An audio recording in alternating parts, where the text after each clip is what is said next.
While midway through the second half, he became a little bit uncomfortable, unnecessarily so. Iago Aspas hits a post when it's still 2-1. That could have made it 2-2. Instead, Real Madrid were able to see it out, and in the end, a late goal by Marco Asensio, a little tapping action from my kind of range. 2 goals from Karim Benzema. Of course, he continues to be the shining star in the attack for Real Madrid. Today, Zinedine Zidane went back to a back 4. He had been playing with a back 3 in the game against Elche last weekend, as well as Atalanta in the midweek. Today, he decided to go with a back 4, and Federico Valverde playing a sort of hybrid role where he was partly in the midfield, but also a guy that, because of his speed, because of his physicality, and that ability to get forward, he can also join in the attack and be a presence, and more so than anything, allows Real Madrid to pressure higher up the field. So you have the level of activity of Vinicius on the left-hand side, Benzema floating around, Valverde providing that pressure from behind, and that's really where the second goal comes from. The ability of Real Madrid to pressure in the attacking half, win the ball in an attacking position, and Karim Benzema eventually putting the ball away. And you would have thought, okay, at 2-0, this is it, game, set, match, see you guys later, we keep all the pressure on Atletico Madrid. Again, as I just mentioned, it became a little uncomfortable when Celta scored, and then they had a couple of chances, Courtois made a couple of saves, but Real Madrid, again, you walk out of there thinking, 3 points, we're right in this race, we are where we want to be, and they're feeling good about themselves. It's quite something in it, Jules. I'm thinking, I don't think there's any other country that could get away with not playing the quality that is Karim Benzema. But France, of course, can point to the fact that they're World Cup winners. That's right, and Zinedine Zidane was asked the question again, like very often after Karim Benzema has those kind of performances, and he said, I don't understand why he's not with the national team. You don't understand. A lot of people don't understand. And I know how he feels, and I know how Karim feels as well. If you see it from Deschamps' point of view, though, he will repeat it forever, it's not about the 11 best players that you can find in your country. It's about a team, it's about a unit, it's about finding the right balance of making the best team together, not just the addition of 11 great players. And he won the World Cup, as you said, without Karim Benzema. Of course, you could say they could still have won it with him. They could have won Euro 2016 with him, or maybe not with him in both competitions. We will never know. But I understand where Zidane comes from as well, if you see him from Benzema's point of view. Right now, apart from Lewandowski, there's no better striker than him in the world. There's no one, only Lewandowski. I mean, we don't count Messi as a striker, but only Lewandowski is better than him right now. So it's a tough one, and it won't change. I can tell you right now, it's not an exclusive. It's just, I know for a fact it's not going to change. He will never be called back until until Deschamps is in the national team. Once Deschamps goes after the 2022 World Cup, and maybe Zidane arrives, might be different. But by then, Karim Benzema will be almost 35.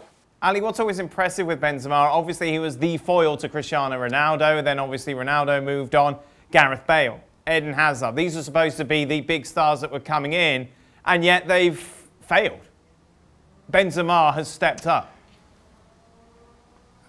Yes, he has. And I think he has found that space in the team that the team requires. So when Cristiano was there, well, his job was different, and he was able to do that job and do it so very well as a facilitator to Cristiano Ronaldo. Now there is a huge hole in terms of where the goals are going to come from, and he is the one who's taking that responsibility on. So that's a part that is really, I think, in some ways confusing about the issue with Didier Deschamps and France, because Karim Benzema has shown himself as a player to be very flexible. If he has to be a team guy, he's being that, because he has shown to be that with Cristiano Ronaldo alongside him. If he has to be the guy in attack, he's shown that he can do that. So obviously, clearly, without a doubt, this is not about Karim Benzema's abilities or Didier Deschamps as a manager. This is about the falling out and the personal relationship that obviously is broken between Deschamps and Karim Benzema. There's no doubt in my mind that if Didier Deschamps,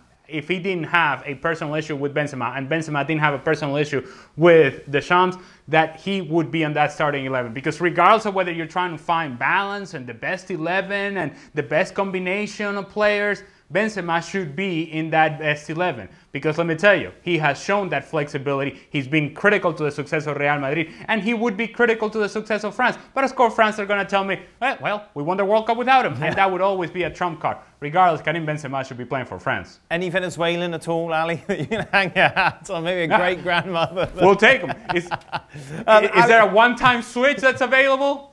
Just a word on the assist from Toni Kroos, Ali. And it's the culmination of a great sequence of play from Real Madrid where they shifted the ball from one side to the other. Eventually, Toni Kroos does a little bit of something, gets away from the defender, finds the through ball, that penetrating pass to Karim Benzema, and I go back to Benzema. The first touch by Karim Benzema in a really tight space allows him to turn and shoot right away and not permitting the defender to come across and close down the space. It seems like it's a minor detail, but it's a minor detail that makes a huge difference in how the play ended up. Boys, before you go, it's the first time we've had the chance to talk properly about Real Madrid against Liverpool since the Champions League draw was made. According to the bookies, Jules, Liverpool are favourites. Is that right? Not really. I think this one is really a 50-50. It's really a 50-50 because both teams had their struggles at times this season, and we saw some disappointing performances and results. Certainly more for Liverpool than for Real Madrid, and Real Madrid are far closer in the title race than Liverpool have ever been this season. Well, since December. But it's quite a fascinating one because, of course, you can look at it. You look at it on Real Madrid side of things, if you block Benzema, of course they will struggle to score. But Valverde is coming back to full fitness and near his best level. And like Ali said earlier, this is a big added value to this Real Madrid team. Courtois is on fire, has been on fire all season. Sergio Ramos is now back from injury, although he was not involved today. But so little by little, Real Madrid is going back to the Real Madrid that we know, especially in the Champions League. And for Liverpool, they've been quite impressive actually in the Champions League all season. So this one I think is just perfectly poised for a really entertaining game, but really balanced game as well. Yeah, you look at the other three. We know that Bayern Munich are going to knock Jules' PSG out. That'll be done. Chelsea should get in your dreams. Manchester City as well. Out of all of them, Ali, it really is the hardest one to call, isn't it? Yes, it is. And I can imagine Real Madrid paying attention to the draw, and as they figure out that they were going to play Liverpool, they say, all right, yeah, I like that.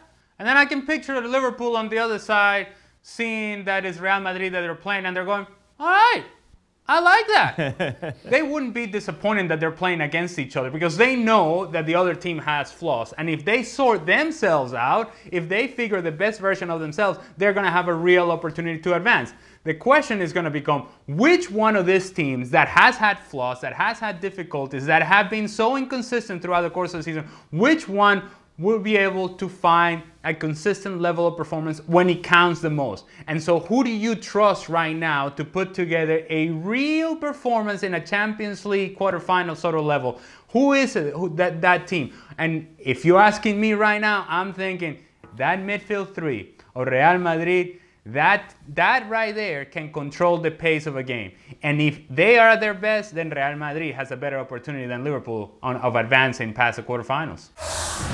Well, thank you very much for watching ESPN on YouTube. For more sports highlights and analysis, be sure to download the ESPN app. And for live streaming, premium content, and let's not forget as well, ESPN FC 7 days a week, subscribe to ESPN+.